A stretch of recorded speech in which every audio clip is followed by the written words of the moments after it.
If you live somewhere where winter is a real thing, then you know the feeling when it finally begins to loosen its grip. There's a gradual shift, not just in the weather, but in people's attitudes, in their optimism. And while April teases us here in Chicagoland with a day here or there of warmth and sunshine, we know we're not out of the woods yet. Not until we flip the calendar over to May. Then it's safe for us to believe in the possibility of summer again. On today's episode, I'm playing two pieces in full bloom. First, a late intermediate piece called Dance in May, and then an early intermediate piece, Pink Tulips. Two pieces that move with a gentle grace and elegance. Coming up next on the Piano Pedagogy playlist.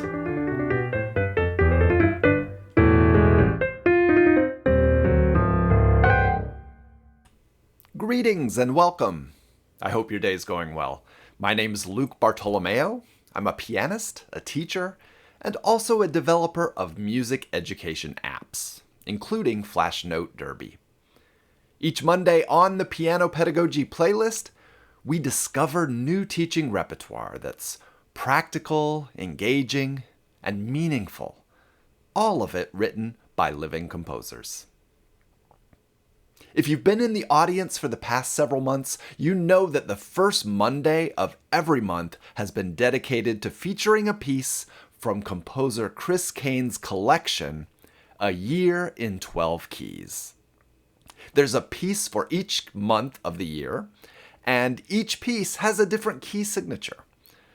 Mr. Kane has constrained himself to using only the notes of each key, without any accidentals sprinkled in. So they're also very useful in helping students feel grounded in a wide variety of keys. This month's piece is called Dance in May. Kane himself describes it as a leisurely, expressive, and graceful dance. It's in 3/4 time, but he asks the performer explicitly to avoid any notion of waltz dancing. Instead, it's the longer melodic line that he's interested in, projecting a feeling of one broad beat per measure. That becomes really important from a teaching standpoint because students will naturally want to organize things beat by beat by beat, but here the musical goal is more about shaping a continuous legato line, something that unfolds over time rather than being constructed measure by measure. There's lots of octaves in this work, and they need to stay relaxed and singing, never heavy. And then there's this tricky 7-measure passage that requires some very careful choreography as the melody is passed back and forth between the hands. It's one of those spots where if it's not handled well, the melody can be swallowed up by the surrounding notes, and then the listener can feel somewhat adrift during those measures. There are some beautiful rolled chords spanning a tenth in the left hand that require really precise pedaling. You want the harmony to bloom, but at the same time you have to be careful to catch those lower notes with the pedal as you roll the chord, as to not clip them. All of this adds up to a piece that asks for control, patience, and a careful awareness of shaping the sound over time. Here is Dance in May from A Year in 12 Keys by Chris Kane.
The further we get into this series of 12 pieces, the more I'm impressed by the writing style of Chris Kane. I should probably say styles, because we're just 5 pieces in and we've heard a little Broadway, a little Alberti bass, some French impressionistic influence. But I do feel that each of these pieces is genuinely his. It's not going out of its way to be unique or trying too hard. So far, they're all walking that tightrope really well of balancing familiar elements with the unexpected. And we still have 7 more to look forward to. To follow that, I wanted to include something a bit simpler in terms of technical difficulty, but in its own way, kind of similar in spirit. I'm going to play a piece from Dennis Alexander's collection, A Splash of Color. I've chosen Pink Tulips. In addition to the title conveying some of the same sentiments as our last piece, it also pairs up quite well from a musical perspective. Once again, we're in 3/4 time, but again, it doesn't settle into a traditional waltz feel. It leans more towards a feeling of 1-2, 1-2, with beat 3 just left hanging in suspension. It's a rhythm pattern identical to much of the left-hand accompaniment in Dance in May. True, this next piece is more traditionally lyrical, but there are still some subtle surprises along the way. One of my favorite moments comes near the end, where after several very predictable phrase lengths, there's a phrase that just keeps going, spinning out for a couple of extra measures. It's a small thing, but it gives the piece a nice sense of arrival right at the very end. Here is Pink Tulips by Dennis Alexander.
As I mentioned, that piece, Pink Tulips, is from Dennis Alexander's A Splash of Color.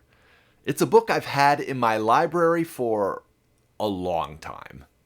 It's one I remember from my early days of teaching, and it was one of those books that really opened my eyes to the reality that there was a lot of great music still being written for the piano that was also accessible to students, and that some of them could connect with in a way that they didn't always with their sonatinas and such.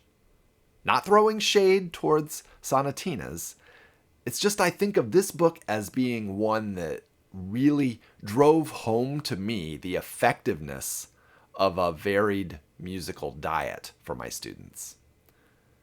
As always, I have links to where you can purchase both A Year in 12 Keys by Chris Kane, as well as A Splash of Color by Dennis Alexander.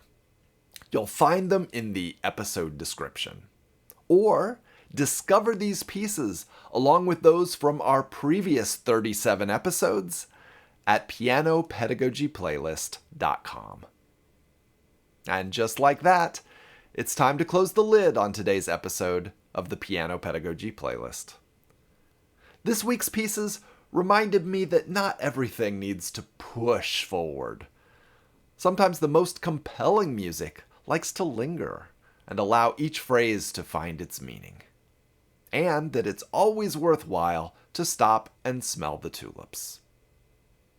I'll look forward to seeing you again next Monday when I'll share some more of my current favorites from the contemporary piano teacher's repertoire. Until then, keep nurturing the music. Have a great week.